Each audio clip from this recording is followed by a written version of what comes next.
Hello my future doctors. ನಾಡಿದ್ದು May 3ಗೆ NEET exam ಇದೆ. So ಇವಾಗ ನೀವು ವರಿ ಆಗ್ತಿರ್ಬೋದು, ಏನೆಲ್ಲ ಲಾಸ್ಟ್ ಮೂಮೆಂಟಲ್ಲಿ ಯಾವುದೆಲ್ಲ ರಿವೈಸ್ ಮಾಡಬೇಕು ಅನ್ನೋದು. ಸೊ ಇಲ್ಲಿ ನಾನು ತೋರಿಸ್ಕೊಡ್ತೀನಿ ನಿಮಗೆ ಯಾವ ರೀತಿ same concepts every year repeat ಆಗ್ತಾ ಇರುತ್ತೆ ಕ್ವಶನ್ಸ್ ಅಂತ. ಸೊ ಒಂದು 30 ಕಾನ್ಸೆಪ್ಟ್ಸ್ ನಿಮಗೆ ನಾನು ಎಕ್ಸ್ಪ್ಲೇನ್ ಮಾಡ್ತೀನಿ. ಇದೇ ಕಾನ್ಸೆಪ್ಟ್ಸ್ ಇಂದ ನಿಮಗೆ ನೀಟ್ ಎಕ್ಸಾಮ್ ಅಲ್ಲಿ ಕ್ವಶನ್ಸ್ ಬರುತ್ತೆ. ಸೊ ಹಾಗಾಗಿ ಈ ಕಾನ್ಸೆಪ್ಟ್ ಜೊತೆಗೆ ಯಾವ ರೀತಿ ಕ್ವಶನ್ ಕೇಳ್ತಾರೆ ಅಂತಲೂ ಕೂಡ ಹೇಳ್ತೀನಿ. ಸೊ ಕರೆಕ್ಟ್ ಆಗಿ ಕೊನೆ ತನಕನೂ ಕೇಳಿಸ್ಕೊಳ್ಳಿ. So welcome back to PW NEET Karnataka. ನಾನು ನಿಮ್ಮ ಬಯಾಲಜಿ ಎಜುಕೇಟರ್ ರಚನಾ. ಸೊ ಇಲ್ಲಿ ನೋಡಿ, ಗೆಸ್ ಮಾಡ್ಬೋದಾ ಅಂತ ನಾನು ಹಾಕಿದ್ದೀನಿ. Yes we can guess. ಯಾಕೆ ಗೆಸ್ ಪೇಪರ್ ಅಂತ ಅಂದ ತಕ್ಷಣ ಸೇಮ್ ಡಿಟ್ಟೋ ನಿಮಗೆ ಎಕ್ಸಾಮ್ ಅಲ್ಲಿ ಇದೇ ಸೇಮ್ ಕಾಪಿ ಆಗುತ್ತೆ ಅಂತ ಅಲ್ಲ. ಗೆಸ್ ಅಂತ ಅಂದ್ರೆ ಏನು, ಬರಬಹುದು ಅಂತ ಹೇಳ್ತೀವಿ. ಅಂತ ಅಂದ್ರೆ ಯಾಕೆ ಬರ್ಬೋದು ಅಂತ ಹೇಳ್ತಾ ಇದೀವಿ ಅಂದ್ರೆ, ಬಿಕಾಸ್ ನೀವು ಪ್ರೀವಿಯಸ್ ಇಯರ್ ಟ್ರೆಂಡ್ಸ್ ನೋಡ್ತಾ ಬಂದ್ರೆ ಅಂತ ಅಂದ್ರೆ ಜಸ್ಟ್ ನೀವು 5 to 7 years ಕ್ವಶನ್ ಪೇಪರ್ಸ್ ನೋಡ್ಕೊಳ್ಳಿ ನೀಟ್. ಅದರಲ್ಲಿ ಏನಂದ್ರೆ ಕೆಲವೊಂದು ಕಾನ್ಸೆಪ್ಟ್ಸ್ ಹೇಗಿರುತ್ತೆ ಅಂದ್ರೆ ಅದರಿಂದ ಯಾವಾಗಲೂ ಕ್ವಶನ್ಸ್ ಫ್ರೇಮ್ ಮಾಡ್ತಾನೆ ಇರ್ತಾರೆ. ಸೊ ಅಂತ ಕಾನ್ಸೆಪ್ಟ್ಸ್ ನ ನೀವು ಗಮನದಲ್ಲಿ ಇಟ್ಕೊಂಡು ಪ್ರಿಪೇರ್ ಆಗ್ಬೇಕಾಗುತ್ತೆ. ಓಕೆನಾ ಮಕ್ಳೆ? ಸೊ ಈಗ ಈ ಮೂಮೆಂಟ್ ಅಲ್ಲಿ ನೀವೇನ್ ಮಾಡ್ತೀರಾ, ನಾನು ಹೇಳ್ತಿರುವಂತ ಕಾನ್ಸೆಪ್ಟ್ಸ್ನೆಲ್ಲ ನೀವು ಒಂದ್ಸರಿ ರಿವೈಸ್ ಮಾಡ್ಕೊಂಬೇಡಿ, ನೋಡ್ಕೊಳ್ಳಿ. ಮಿಸ್ ಮಾಡ್ಕೊಂಡಿದ್ದೀರಾ ಅಥವಾ ನೀವಿದು ಓದೇ ಇಲ್ವಾ, ನಿಮಗೆ ಗೊತ್ತೇ ಇಲ್ವಾ ಅಂತಂದ್ರೆ ನೀವೇನ್ ಮಾಡ್ತೀರಾ, ಈ ಮೂಮೆಂಟ್ ಅಲ್ಲಿ ಇದನ್ನ ನೋಡ್ಕೊಳ್ಳೇಬೇಕಾಗಿರುತ್ತೆ. ಓಕೆನಾ? ಸೊ ತುಂಬಾ ಸರಿ ರಿಪೀಟ್ ಆಗಿರುವಂತದ್ದು ಯಾವುದು ಅಂತಂದ್ರೆ ಪ್ರೊಫೇಸ್ 1 ಅಲ್ಲಿ ಬರುವಂತ ಸ್ಟೇಜಸ್ ಅಲ್ಲಿ ಏನೇನ್ ಚೇಂಜ್ ಆಗುತ್ತೆ ಅಂತ ಹೇಳಿ. ಸಪೋಸ್ ನೀವು ಯಾವ್ದು ಗಮನದಲ್ಲಿ ಇಟ್ಕೋಬೇಕು ಇಲ್ಲಿ ಅಂತಂದ್ರೆ, ನೀವೇನ್ ಮಿಸ್ಟೇಕ್ ಮಾಡ್ತೀರಾ ಅಂತಂದ್ರೆ, ಬೈವೆಲೆಂಟ್ ಸ್ಟಾರ್ಟ್ ಆಗೋದು ಯಾವ್ದ್ರಲ್ಲಿ ಮಕ್ಳೇ, ಈವೆಂಟ್ಸ್ ಯಾವ್ದಿದೆ ಇದರಲ್ಲಿ ಅಂತ ಹೇಳೋದಾದ್ರೆ ಲೆಟ್ ಝೀವಾ ಪೇಂಟ್ ಧೋನಿಸ್ ಡಯಾಗ್ರಾಮ್ ಅಂತ ನಾವು ಶಾರ್ಟ್ ಫಾರ್ಮ್ ಅಲ್ಲಿ ಹೇಳ್ತೀವಿ. ಯಾವುದು ಲೆಪ್ಟೋಟಿನ್, ಝೈಗೋಟಿನ್, ಡಿಪ್ಲೋಟಿನ್, ಪ್ಯಾಕೆಟಿನ್, ಡಿಪ್ಲೋಟಿನ್, ಡಯಾಕನೆಸಿಸ್ ಅಂತ. ಸೊ ಇಲ್ಲಿ ಬೈವೆಲೆಂಟ್ ಸ್ಟಾರ್ಟ್ ಆಗುತ್ತೆ. ಓಕೆನಾ? ಬಟ್ ಕರೆಕ್ಟ್ ಆಗಿ ಕಾಣಿಸೋದು ಯಾವ್ದ್ರಲ್ಲಿ, ಪ್ಯಾಕೆಟಿನ್ ಅಲ್ಲಿ. ದೆನ್ ಇಲ್ಲಿ ಕ್ರಾಸಿಂಗ್ ಓವರ್ ಸ್ಟಾರ್ಟ್ ಆಗುತ್ತೆ. ಓಕೆನಾ? ರೀಕಾಂಬಿನೇಷನ್ ಸ್ಟಾರ್ಟ್ ಆಗುತ್ತೆ. ಬಟ್ ಅದು ಕರೆಕ್ಟ್ ಆಗಿ ಕಾಣಿಸೋದು ಎಲ್ಲಿ, ಇಲ್ಲಿ. ಓಕೆನಾ? ದೆನ್ ಇಲ್ಲಿ ಕಯಾಸ್ಮ್ಯಾಟ ಸ್ಟಾರ್ಟ್ ಆಗಿದ್ದು ಡಿಪ್ಲೋಟಿನ್ ಅಲ್ಲಿ ಕಾಣಿಸುತ್ತೆ. ಕಯಾಸ್ಮ್ಯಾಟ ಅಂತ ಅಂದ್ರೆ ಕ್ರಾಸಿಂಗ್ ಓವರ್ ಆದಾಗ ಕಾಣಿಸುವಂತ ಎಕ್ಸ್ ಟೈಪ್ ಸ್ಟ್ರಕ್ಚರ್. ಇದು ಯಾವ್ದ್ರಲ್ಲಿ ಕ್ಲಿಯರ್ ಆಗಿ ಕಾಣಿಸುತ್ತೆ, ಡಿಪ್ಲೋಟಿನ್ ಅಲ್ಲಿ ಕಾಣಿಸುತ್ತೆ. ಅಂತ ಅಂದ್ರೆ ಏನಾದ್ರೂ ಈವೆಂಟ್ ಇದರಲ್ಲಿ ಚೇಂಜಸ್ ಸ್ಟಾರ್ಟ್ ಆಗೋದು ಹಿಂದ್ಗಡೆ ಇರುವಂತಹ ಫೇಸ್ ಅಲ್ಲಿ, ಅದು ನೆಕ್ಸ್ಟ್ ಫೇಸ್ ಅಲ್ಲಿ ಏನಾಗುತ್ತೆ, ಅದು ವಿಸಿಬಲ್ ಆಗುತ್ತೆ. ಓಕೆನಾ? ಸೊ ಹಂಗಾಗಿ ಕರೆಕ್ಟ್ ಆಗಿ ನೀವು ನೋಟ್ ಡೌನ್ ಮಾಡ್ಕೊಂತೀರಾ ಯಾವ್ಯಾವ ಫೇಸ್ ಅಲ್ಲಿ ಏನೇನ್ ಚೇಂಜಸ್ ಆಗುತ್ತೆ ಅಂತ ಹೇಳಿ. ಸೊ ತುಂಬಾ ಸರಿ ಈ ಕಾನ್ಸೆಪ್ಟ್ ಇಂದ ಕ್ವೆಶನ್ ಕೇಳಿದಾರೆ ಮಕ್ಕಳು, ಇದನ್ನ ಮಿಸ್ ಮಾಡಬೇಡಿ, ನೋಡ್ಕೋಬೇಕು ನೀವು, ಸರಿನಾ? ಸೊ ಇದು ಒಂದು ಮೇನ್ ಟಾಪಿಕ್ ಆಗಿರುತ್ತೆ, ಪ್ರೊಫೇಸ್ 1 ಸ್ಟೇಜಸ್. ದೆನ್ ಅನಾಫೇಸ್ 1 ಮತ್ತೆ ಅನಾಫೇಸ್ 2 ಇನ್ನ ಡಿಫರೆನ್ಸ್ ತುಂಬಾ ಸರಿ ಕೇಳ್ತಾರೆ. ಅದರ ಬೇಸಿಸ್ ಮೇಲೆ ಕ್ವಶನ್. ಅನಾಫೇಸ್ 1 ಅಲ್ಲಿ ಏನಾಗುತ್ತೆ ಅಂತಂದ್ರೆ ಕ್ರೋಮೋಸೋಮ್ಸ್, ಹೋಮೋಲಾಗಸ್ ಕ್ರೋಮೋಸೋಮ್ಸ್ ಸಪರೇಟ್ ಆಗುತ್ತೆ. ಅನಾಫೇಸ್ 2 ಅಲ್ಲಿ ಕ್ರೋಮ್ಯಾಟಿಡ್ಸ್ ಸಪರೇಟ್ ಆಗುತ್ತೆ. ಸೊ ಈ ರೀತಿ ಕೆಲವೊಂದು ಚೇಂಜಸ್ ಇರುತ್ತಲ್ಲ, ಅದನ್ನ ನೀವು ನೋಟ್ ಡೌನ್ ಮಾಡಿ ಇಟ್ಕೊಂತೀರಾ. ಸೊ ಇಂಥದನ್ನ ನೀವು ಪ್ರಾಕ್ಟೀಸ್ ಮಾಡ್ತೀರಾ. ನೆಕ್ಸ್ಟ್ ಏನು ಅಂತಂದ್ರೆ ಲಾಸ್ ಆಫ್ ಬಯೋಡೈವರ್ಸಿಟಿ ಕಾಸಸ್ ಯಾವ್ದಾದ್ರು, ಎವಿಲ್ ಕ್ವಾಟ್ರೇಟ್ ಕಾಸಸ್ ಇದೆಯಲ್ಲ, ಅದು ಯಾವ್ದು, HOAC ಅಂತ ಹೇಳ್ತೀವಿ. HOAC ಅಂತ ಹೇಳ್ತೀವಿ. ಇನ್ನು ಹ್ಯಾಬಿಟಟ್ ಲಾಸ್ ಅಂಡ್ ಫ್ರಾಗ್ಮೆಂಟೇಶನ್, ಓಕೆನಾ, over exploitation, then alien species invention ಮತ್ತೆ ಕೋ ಎಕ್ಸ್ಟಿಂಕ್ಷನ್ಸ್. ಇದಿಷ್ಟರ ಎಕ್ಸಾಂಪಲ್ಸ್ ನೀವು ಕರೆಕ್ಟ್ ಆಗಿ ನೋಡ್ಕೊಳ್ಳಿ. ಇದರಲ್ಲಿ ಬರುವಂತಹ ಎಕ್ಸಾಂಪಲ್ಸ್ ಇದೆ ಅಲ್ಲ, ಸೊ ಅದನ್ನು ಕೂಡ ತುಂಬಾ ಇಂಪಾರ್ಟೆಂಟ್ ಆಗಿರುತ್ತೆ. ಇದರಿಂದ ಯಾವಾಗಲೂ ಒಂದು ಕ್ವಶನ್ ಅಂತೂ ಇದ್ದೇ ಇರುತ್ತೆ ಇದೇ ಕಾನ್ಸೆಪ್ಟ್ ಮೇಲೆ. ಓಕೆನಾ? So this is again compulsory, evil quadrate. Then next ಯಾವುದು ಅಂತಂದ್ರೆ ಜೆಲ್ ಎಲೆಕ್ಟ್ರೋಫೋರ್ಸಿಸ್ ಅಲ್ಲಿ ಅಂತೂ ಎಷ್ಟು ಸರಿ ಕ್ವಶನ್ಸ್ ಕೇಳಿದ್ದಾರೆ ಅಂತಂದ್ರೆ, ನೀವೇನಾದ್ರೂ 2023 ಮತ್ತೆ 24, 2019, 20 ಪೇಪರ್ಸ್ ಎಲ್ಲ ತೆಗೆದು ನೋಡಿದ್ರೆ ಎಲ್ಲ ಕ್ವಶನ್ ಪೇಪರ್ ಅಲ್ಲೂ ಈ ಕಾನ್ಸೆಪ್ಟ್ ಇಂದ ಕ್ವಶನ್ ರಿಪೀಟ್ ಆಗಿದೆ. ಏನ್ ಕೇಳ್ತಾರೆ ಅಂತಂದ್ರೆ, ಫಸ್ಟ್ ಜೆಲ್ ಎಲೆಕ್ಟ್ರೋಫೋರ್ಸಿಸ್ ನ ಪ್ರಿನ್ಸಿಪಲ್ ಕರೆಕ್ಟ್ ಆಗಿ ನೋಡ್ಕೊಳ್ಳಿ. ಏನಕ್ಕೆ ಯೂಸ್ ಮಾಡ್ತಾರೆ ಅಂತಂದ್ರೆ ಸಪರೇಷನ್ ಆಫ್ DNA ಫ್ರಾಗ್ಮೆಂಟ್. ಓಕೆನಾ? Separation of DNA fragments. ಈ ರೀತಿ ನಾವು ಏನು ಫ್ರಾಗ್ಮೆಂಟ್ಸ್ ಬಂದಿರ್ತಲ್ಲ ಅದನ್ನ ಸಪರೇಟ್ ಮಾಡ್ತೀವಿ ಅಂತ ಹೇಳಿ ಅದರಲ್ಲಿ ಎಕ್ಸ್ಪ್ಲೇನ್ ಮಾಡಿದ್ದಾರೆ. ಸೊ ಇಲ್ಲಿ ಏನ್ ಮೆಥಡ್ ಯೂಸ್ ಆಗುತ್ತೆ ಅಂತಂದ್ರೆ, ನೆಗೆಟಿವ್ಲಿ ಚಾರ್ಜ್ DNA ಇದ್ದಿದ್ದು ನೆಗೆಟಿವ್ ಆಗಿ ಚಾರ್ಜ್ ಆಗಿರುವಂತ DNA ಎಲ್ಲಿ ಬರುತ್ತೆ ಅಂತಂದ್ರೆ ಪಾಸಿಟಿವ್ ಕಡೆ ಮೂವ್ ಆಗುತ್ತೆ. ಓಕೆನಾ? ಸೊ ಯಾವ್ದು ಬೇಗ ಮೂವ್ ಆಗುತ್ತೆ ಅಂದ್ರೆ, ಯಾವ್ದು ಲೈಟ್ ಆಗಿರುತ್ತೆ ಅದು ಬೇಗ ಮೂವ್ ಆಗುತ್ತೆ. ಹೆವಿ ಇರೋದು ಏನಾಗುತ್ತೆ, ಇಲ್ಲೇನೆ ಉಳ್ಕೊಂಡು ಹೋಗುತ್ತೆ. ಸೊ ಲೈಟ್ ಇರುವಂತ ಫ್ರಾಗ್ಮೆಂಟ್ಸ್ ಏನಾಗುತ್ತೆ, ಬೇಗ ಮೂವ್ ಆಗುತ್ತೆ. ಸೊ ಇದು ದೆನ್ ಸೀವಿಂಗ್ ಟೆಕ್ನಿಕ್.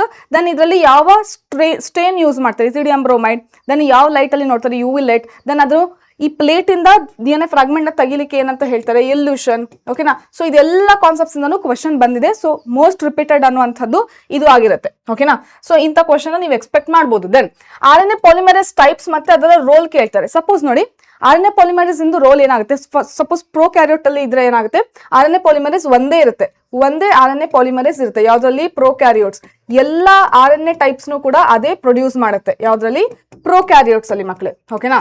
ನೆಕ್ಸ್ಟ್ ಯೂಕ್ಯಾರಿಯೋಟ್ಸ್ ಗೆ ಅಂತ ಬಂದಾಗ ಯೂಕ್ಯಾರಿಯೋಟ್ಸ್ ಅಲ್ಲಿ ಏನಾಗುತ್ತೆ?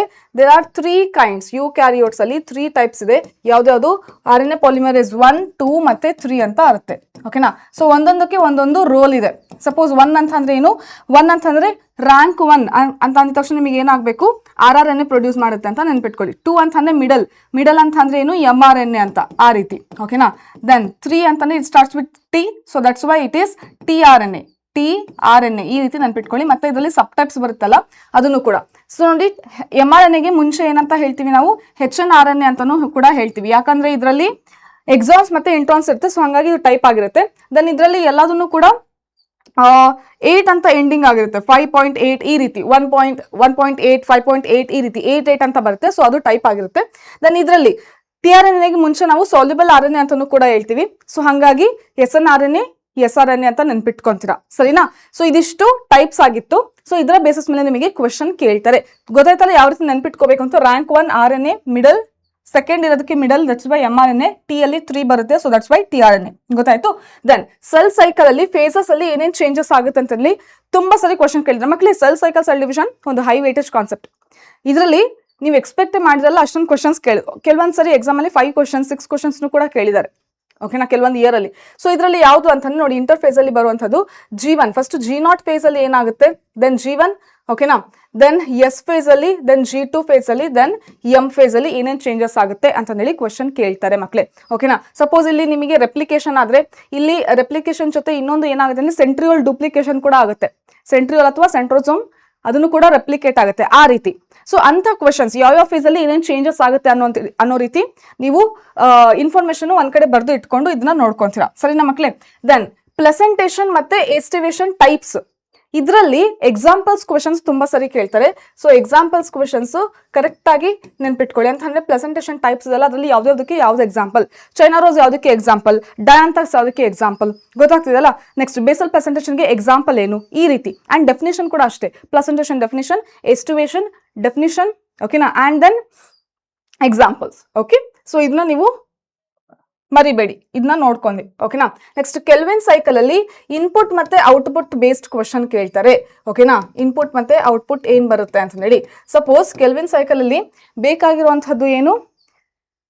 ATP ಮತ್ತೆ NADPH, ಅದ್ರ ಮೇಲೆ ಕ್ವಶನ್ಸ್ ಕೇಳ್ತಾರೆ. ಎಷ್ಟು ATP ಮತ್ತೆ ಎಷ್ಟು NADPH2 ಬೇಕಾಗುತ್ತೆ. ಓಕೆನಾ? ಸೊ ಒಂದು ಕೆಲ್ವಿನ್ ಸೈಕಲ್ ಅಂದ್ರೆ ಒಂದು ಕಾರ್ಬನ್ಗೆ ಎಷ್ಟು ಬೇಕಾಗುತ್ತೆ. ಓಕೆ, ದೆನ್ ನೆಕ್ಸ್ಟ್ ಒಂದು ಗ್ಲೂಕೋಸಿಗೆ ಎಷ್ಟು ಬೇಕಾಗುತ್ತೆ. ದೆನ್ ಯೂಸ್ ಮಾಡುವಂತ ಎನ್ಸೈಮ್ ಯಾವುದು, ಫಸ್ಟ್ ಸ್ಟೇಬಲ್ ಪ್ರಾಡಕ್ಟ್ ಬಂದಿರೋದು ಯಾವುದು, ಈ ರೀತಿ ಕ್ವಶನ್ಸ್ ನ ಎಕ್ಸ್ಪೆಕ್ಟ್ ಮಾಡ್ತೀರಾ. ಕೆಲ್ವಿನ್ ಸೈಕಲ್ ಅಲ್ಲಿ ಯಾವಾಗ್ಲೂ ಅದ್ರ ಈ ಕಾನ್ಸೆಪ್ಟ್ ಮೇಲೆ ಒಂದು ಕ್ವಶನ್ ಬಂದೇ ಬರುತ್ತೆ. ದೆನ್ ಪ್ಲಾಂಟ್ ಗ್ರೋತ್ ಹಾರ್ಮೋನ್ ಅಲ್ಲಿ ಫಂಕ್ಷನ್ಸ್ ಇದೆಲ್ಲ, ಫಿಸಿಯೋಲಾಜಿಕಲ್ ಫಂಕ್ಷನ್ಸ್, ಇದು ತುಂಬಾ important. Physiological functions are very very important. ಓಕೆನಾ? ಸೊ ತುಂಬಾ ಸರಿ ಕೇಳಿರೋದು ಯಾವ್ದು ಅಂತ ಅಂದ್ರೆ ಇಥಿಲಿನ್, ಆಕ್ಸಿನ್ ಮತ್ತೆ ಗಿಬ್ಬರ್ಲಿನ್. ಇಥಿಲಿನ್, ಆಕ್ಸಿನ್ ಮತ್ತೆ ಗಿಬ್ಬರ್ಲಿನ್, ಇದರ ಬೇಸಸ್ ಮೇಲೆ ತುಂಬಾ ಸರಿ ಕ್ವೆಶನ್ಸ್ ಅವರು ರಿಪೀಟ್ ಮಾಡಿದ್ದಾರೆ. ಸೊ ಹಂಗಾಗಿ ನೀವು ಇದನ್ನ ಕಂಪಲ್ಸರಿಯಾಗಿ ನೋಡ್ಕೊಂತೀರಾ ಮಕ್ಕಳೇ, ಸರಿನಾ?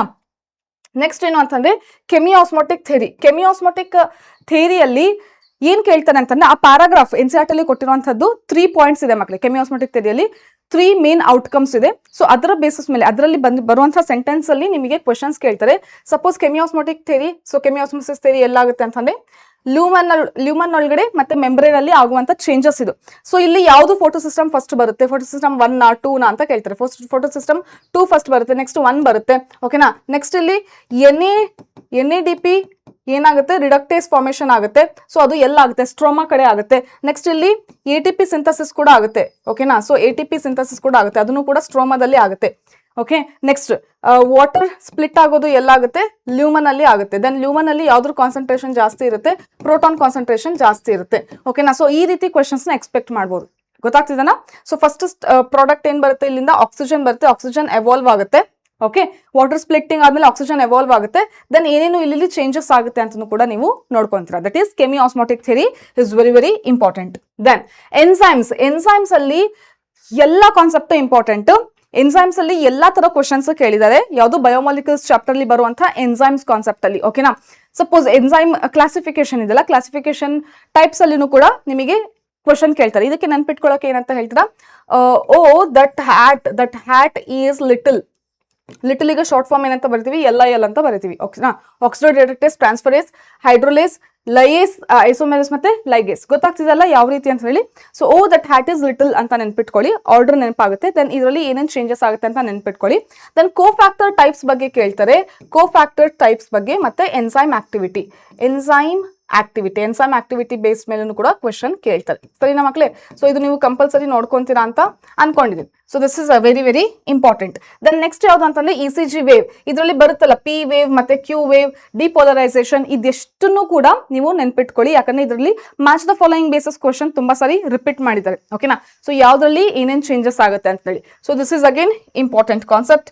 ದೆನ್ ನೆಕ್ಸ್ಟ್ ಯಾವ್ದು ಅಂತಂದ್ರೆ ಕ್ರೋಮೋಸೋಮಲ್ ಡಿಸಾರ್ಡರ್ ಮತ್ತೆ ಮೆಂಡಲಿಯನ್ ಡಿಸಾರ್ಡರ್. ಇದರಲ್ಲಿ ಮೇನ್ ಆಗಿ ನೀವು ಕ್ಯಾರಿಯೋ ಟೈಪ್ ನೋಡ್ಕೊಳ್ಳಿ. ಸೊ ಕ್ಯಾರಿಯೋ ಟೈಪ್ ಬೇಸ್ಡ್ ಕ್ವೆಶನ್ಸ್ ಕೇಳಿದ್ದಾರೆ. ನಿಮಗೆ ಸಿಂಪ್ಟಮ್ಸ್ ನೆನಪಿರುತ್ತೆ, ಅದೇನು ಜಾಸ್ತಿ ಕಷ್ಟ ಅಂತ ಇಲ್ಲ. ಓಕೆನಾ, ಸೊ ಕ್ಯಾರಿಯೋ ಟೈಪ್ ಇದೆ ಅಲ್ಲ, ಇದರ ಮೇಲೆ ನಿಮಗೆ ಕ್ವೆಶನ್ಸ್ ಕೇಳ್ತಾರೆ. ಸಪೋಸ್ ಇವಾಗ ಏನಂತ ಹೇಳ್ತೀವಿ ನಾವು, 44 ಆಟೋಸೋಮ್ಸ್, ಯಾವ್ದ್ರಲ್ಲಿ ಫಸ್ಟ್ ಟೈಪ್ 44 ಇದೆ. ಓಕೆನಾ, ಸೊ ನೆಕ್ಸ್ಟ್ ಏನಾಗುತ್ತೆ XXY. ಓಕೆನಾ, ಸೊ ಯೂಶಲಿ ಈ ರೀತಿ ಕ್ವೆಶನ್ಸ್ ಕೇಳ್ತಾರೆ. ಯೂಶಲಿ ಎಷ್ಟಿರ್ಬೇಕು, ಟೋಟಲ್ ಆಗಿ 46 ಇರಬೇಕಾಗಿತ್ತು, ಬಟ್ ಏನಾಗುತ್ತೆ ಅಂತ ಅಂದ್ರೆ 47 ಆಗುತ್ತೆ. ಓಕೆನಾ, ಸೊ ಈ ರೀತಿ ಕ್ವಶನ್ಸ್ ಕೇಳ್ತಾರೆ. ನೆಕ್ಸ್ಟ್ ಟರ್ನರ್ ಸಿಂಡ್ರೋಮ್ ಅಲ್ಲಿ ಏನಾಗುತ್ತೆ ಅಂತ ಅಂದ್ರೆ ನೋಡಿ, ನಾರ್ಮಲ್ ಆಗಿ ಇರುವಂತದ್ದು 44 ಆಟೋಸೋಮ್ಸ್ ಜೊತೆಗೆ ಒಂದು ಏನಾಗುತ್ತೆ ಇಲ್ಲಿ ಇರೋದಿಲ್ಲ. ಓಕೆನಾ, 44. ಸೊ ಹಾಗಾಗಿ ಏನಾಗುತ್ತೆ ಇಲ್ಲಿ 45 ಆಗ್ಬಿಡುತ್ತೆ. 46 ಇದು ಇರಬೇಕಾಗಿದ್ದು 45 ಆಗುತ್ತೆ, ಯಾಕಂದ್ರೆ ಒಂದು X ಕ್ರೋಮೋಸೋಮ್ ಇರೋದಿಲ್ಲ. ಓಕೆನಾ, ಸೊ ಇಲ್ಲಿ ಏನಾಗುತ್ತೆ ಅಂತಂದ್ರೆ 45 ಆಟೋಸೋಮ್ ಇರುತ್ತೆ, ಜೊತೆಗೆ XX ಕ್ರೋಮೋಸೋಮ್ ಅಥವಾ XY ಕ್ರೋಮೋಸೋಮ್ ಆಗುತ್ತೆ.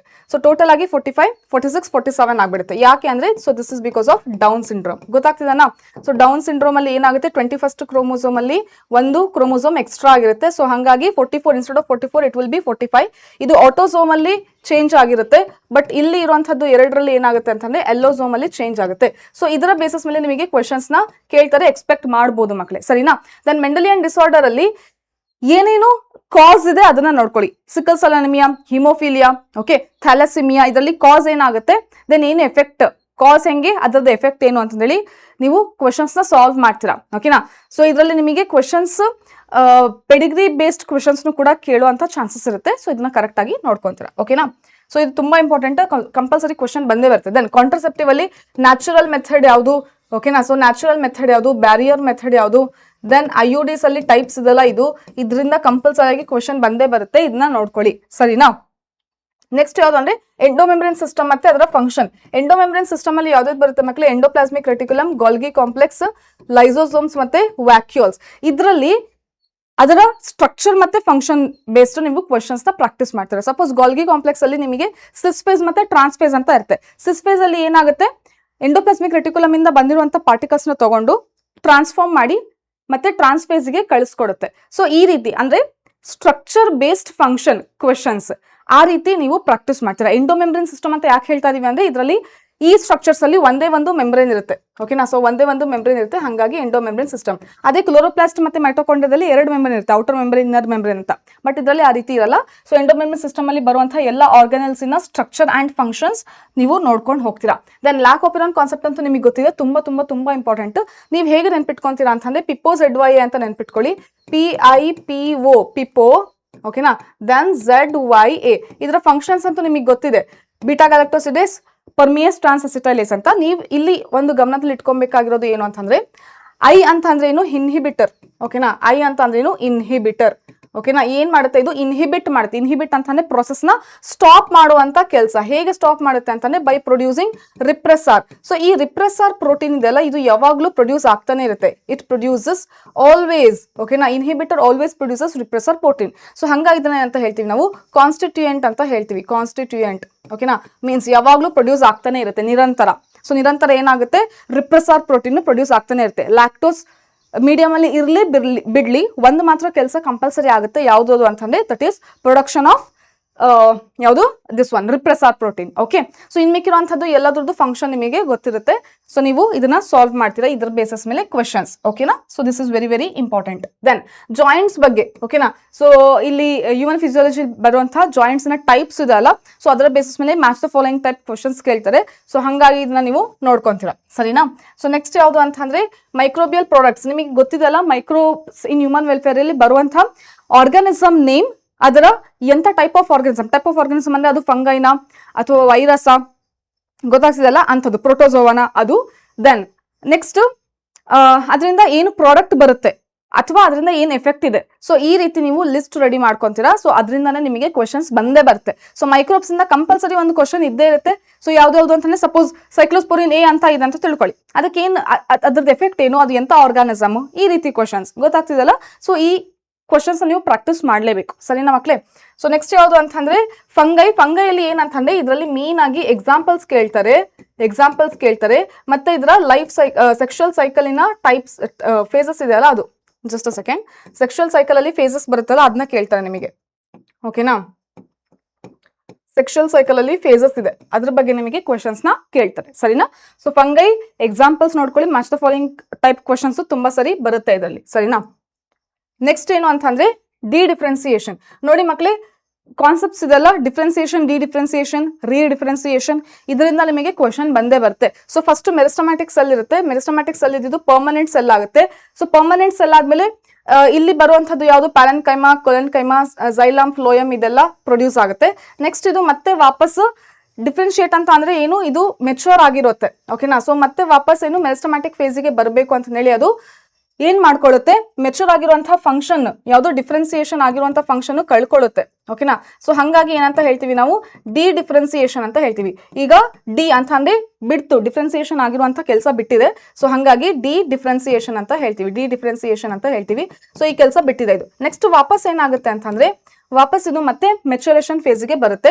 ಸೊ ಇಲ್ಲಿ ಡಿಫ್ರೆನ್ಸಿಯೇಷನ್ ಕೆಲಸ ಬಿಟ್ಟಿದಾಗ ಇದು ಮೆರಿಸ್ಟಮ್ಯಾಟಿಕ್ ತರ ಆಕ್ಟಿವಿಟಿ ಮಾಡ್ತಾ ಇರುತ್ತೆ. ಅವಾಗ ಯಾವುದು ಅಂತಂದ್ರೆ ಕೇಂಬಿಯಂ ಸೆಲ್ಸ್. ಓಕೆನಾ, ಫೆಸಿಕ್ಯುಲರ್ ಕೇಂಬಿಯಂ ಅಂತ ಹೇಳ್ತೀವಿ. ಅದ್ರ ಕೆಲಸ ಏನು ಅಂತಂದ್ರೆ ಅಗೇನ್ ಶೋಯಿಂಗ್ ಮೆರಿಸ್ಟಮ್ಯಾಟಿಕ್ ಆಕ್ಟಿವಿಟಿ ಇರುತ್ತೆ. ಸೊ ಫಸ್ಟ್ ಒನ್ ಅನ್ನು ಕೂಡ ಅಷ್ಟೇ.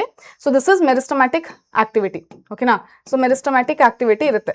ದೆನ್ ಇಲ್ಲಿ ಏನಾಗುತ್ತೆ, ಮತ್ತೆ ವಾಪಸ್ ಮೆಚೂರ್ ಆಗುತ್ತೆ. ಸೊ ವಾಪಸ್ ಮೆಚೂರ್ ಆದಾಗ ಬರುವಂತ ಸ್ಟ್ರಕ್ಚರ್ಸ್ ಯಾವುದು ಅಂತಂದ್ರೆ ಸೆಕೆಂಡರಿ ಝೈಲಮ್ ಮತ್ತೆ ಸೆಕೆಂಡರಿ ಫ್ಲೋಯಮ್. ಓಕೆನಾ, ಸೆಕೆಂಡರಿ ಝೈಲಮ್ ಮತ್ತೆ ಸೆಕೆಂಡರಿ ಫ್ಲೋಯಮ್ ಆಗಿರುತ್ತೆ.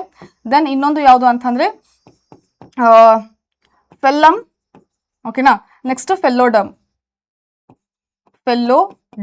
ಓಕೆನಾ, ಸೊ ಇಷ್ಟು ಎಕ್ಸಾಂಪಲ್ಸ್ ನೀವು ನೆನ್ಪಿಟ್ಕೊಂತೀವಿ. ಓಕೆನಾ, ಸೊ ಇದ್ರ ಬೇಸಿಸ್ ಮೇಲೆ ನಿಮಗೆ ಕ್ವೆಶನ್ಸ್ ಕೇಳ್ತಾರೆ, ಸರಿನಾ. ನೆಕ್ಸ್ಟ್ ಸ್ಟೆಮನ್ ಟೈಪ್ಸ್ ಆಗಿರ್ಬೋದು, ಅದರ ಸ್ಟ್ರಕ್ಚರ್ ಆಗಿರ್ಬೋದು, ಇದ್ರ ಬೇಸಿಸ್ ಮೇಲೆ ಕ್ವೆಶನ್ಸ್ ಕೇಳ್ತಾರೆ. ಸಪೋಸ್ ಎಡಲ್ಫಿ ಅಂತ ಕಾನ್ಸೆಪ್ಟ್ ಇದೆ ಮಕ್ಕಳೇ. ಎಡಲ್ಫಿ ಅಂತ ಅಂದ್ರೆ ಏನು, ಸೊ ಮೋನ್ ಅಡಲ್ಫಸ್, ಡೈಅಡಲ್ಫಸ್ ಅಂತ ಅಂದ್ರೆ ಸ್ಟೆಮನ್ಸ್ ಅಲ್ಲಿ ಫಿಲಮೆಂಟ್ಸ್ ಎಲ್ಲ ಫ್ಯೂಸ್ ಆಗಿರುತ್ತೆ, ಬಟ್ ಆನ್ಸರ್ ಏನಿರುತ್ತೆ ಫ್ರೀ ಇರುತ್ತೆ. ಸೊ ಇದರಲ್ಲಿ ನಾವು ಟೈಪ್ಸ್ ಹೇಳ್ತೀವಿ. ಮೋನ್ ಅಡಲ್ಫಸ್ ಅಂತಂದ್ರೆ ಎಲ್ಲ ಸರಿ ಒಂದೇ ಬಂಡಲ್ ಆಗಿರುವಂತದ್ದು. ಡೈಅಡಲ್ಫಸ್ ಅಂದ್ರೆ ಏನು, ಪಾಲಿಅಡಲ್ಫಸ್ ಅಂದ್ರೆ ಏನು. ಸೊ ಈ ರೀತಿ ಕಾನ್ಸೆಪ್ಟ್ಸ್ ಮೇಲೆ ಕ್ವೆಶನ್ಸ್ ಬಂದೇ ಬರುತ್ತೆ. ಓಕೆನಾ, ಸ್ಟೆಮನ್ ಅಲ್ಲಿ.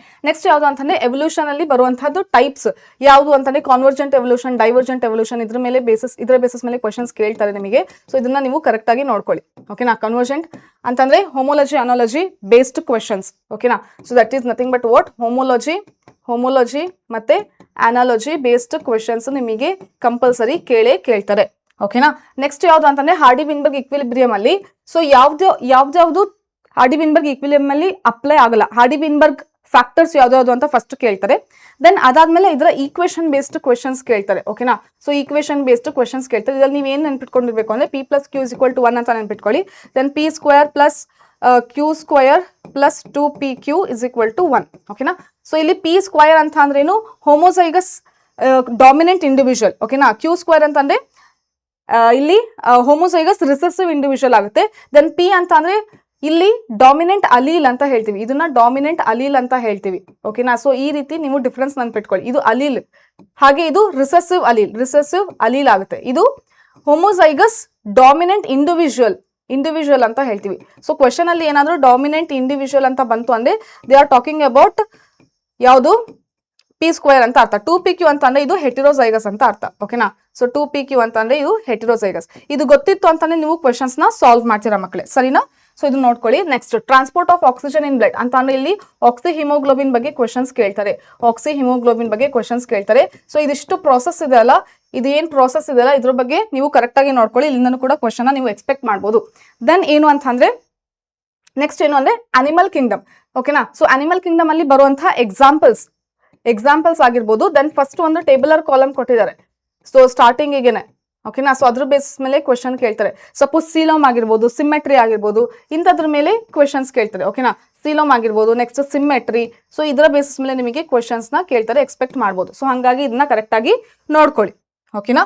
ನೆಕ್ಸ್ಟ್ ಯಾವುದು ಅಂತಂದ್ರೆ ಆಲ್ಗೆಯಲ್ಲಿ ಬರೋದು ಎಕ್ಸಾಂಪಲ್ಸ್ ಮತ್ತೆ ಇದರಲ್ಲಿ ಟೈಪ್ಸ್ ಬರುತ್ತಲ್ಲ, ಅದು ತುಂಬಾ ಇಂಪಾರ್ಟೆಂಟ್. ಯಾಕಂದ್ರೆ ಇದರಲ್ಲಿ ಟೇಬುಲರ್ ಕಾಲಮ್ ಕೊಟ್ಟಿದಾರಲ್ಲ NCERT ಅಲ್ಲಿ, ಸೊ ಅದ್ರ ಬೇಸಿಸ್ ಮೇಲೆ ಕ್ವಶನ್ಸ್ ಕೇಳ್ತಾರೆ. ಓಕೆನಾ. ಸೊ ಟೇಬುಲರ್ ಕಾಲಮ್ ಕೊಟ್ಟಿದಾರಲ್ಲ, ಯಾವ್ದು ಬರುತ್ತೆ, ರೆಡ್ ಆಲ್ಗೆ, ಬ್ರೌನ್ ಆಲ್ಗೆ ಮತ್ತೆ ಗ್ರೀನ್ ಆಲ್ಗೆ. ಸೊ ಇದರಲ್ಲಿ ಬರುವಂತಹ ಎಕ್ಸಾಂಪಲ್ಸ್ ನೋಡ್ಕೊಳ್ಳಿ. ಸಪೋಸ್ ಬ್ರೌನ್ ಆಲ್ಗೆಗೆ ನೀವು ಹೇಗೆ ನೆನ್ಪಿಟ್ಕೊಂತೀರ FLEDS ಅಂತ ಅಂದ್ರೆ ಏನೇನು ಯಾವುದು ಫ್ಯೂಕಸ್ ಲೆಮಿನೇರಿಯಾ, ಎಕ್ಟೋಕಾರ್ಪಸ್, ಡಿಕ್ಟಿಯೋಟಾ, ಸರ್ಗಾಸಮ್. ಓಕೆನಾ. ಸೊ ಅದೇ ರೀತಿ ರೆಡ್ ಆಲ್ಗೆಯಲ್ಲಿ P² ಮತ್ತೆ G².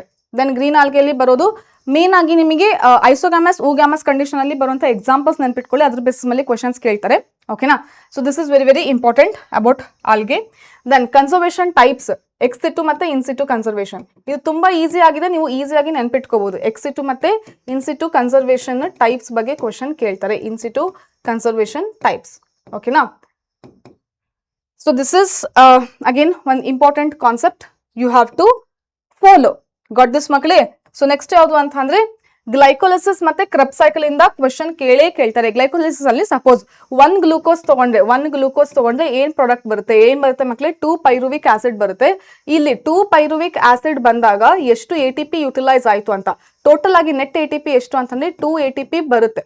ಹೇಗೆ ಅಂತಂದ್ರೆ 2 ಸ್ಟೆಪ್ ಅಲ್ಲಿ ATP ಯುಟಿಲೈಸ್ ಮಾಡ್ಕೊಳ್ಳುತ್ತೆ. ಓಕೆನಾ. 2 ATP ಏನಾಗುತ್ತೆ, ಯುಟಿಲೈಸ್ ಮಾಡ್ಕೊಳ್ಳುತ್ತೆ, ಯೂಸ್ ಆಗುತ್ತೆ.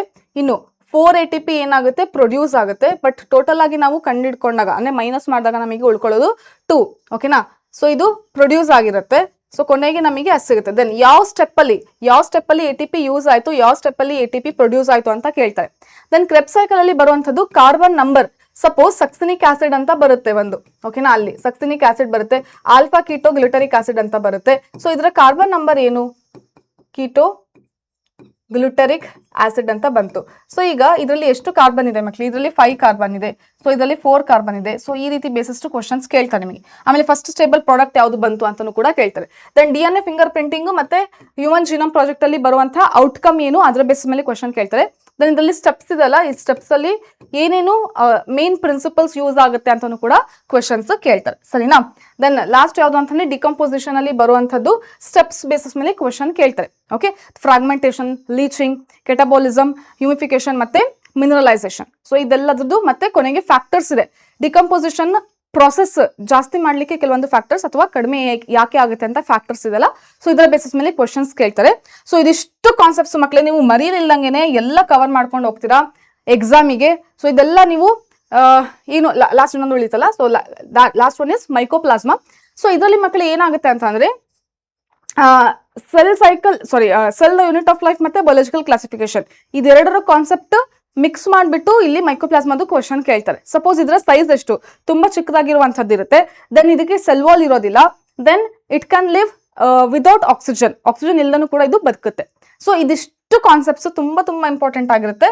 So I hope you will follow all this and ನಿಮಗೆ ಎಕ್ಸಾಮ್ ಆದ್ಮೇಲೆ ಹೇಳಿ ಎಷ್ಟೆಲ್ಲ ನಿಮಗೆ ಎಕ್ಸಾಮಿಗೆ ಬಂತು ಅಂತಂದೇಳಿ. So prepare well for your exam ಮಕ್ಕಳೇ. ಸೊ ಕೊನೆ ಮೂಮೆಂಟ್ ಅಲ್ಲಿ ಏನಾದ್ರು ಮಿಸ್ ಮಾಡ್ಕೊಂಡಿದ್ರೆ ಅಂತಂದ್ರೆ ಇದೆಲ್ಲ ಕಾನ್ಸೆಪ್ಟ್ಸ್ ಕೂಡ ನೋಡ್ಕೊಳ್ಳಿ. ಇನ್ನೂ ಚೂರು ಟೈಮ್ ಇದೆ ಎಕ್ಸಾಮಿಗೆ. So prepare well and good luck for your exam ಮಕ್ಕಳೇ.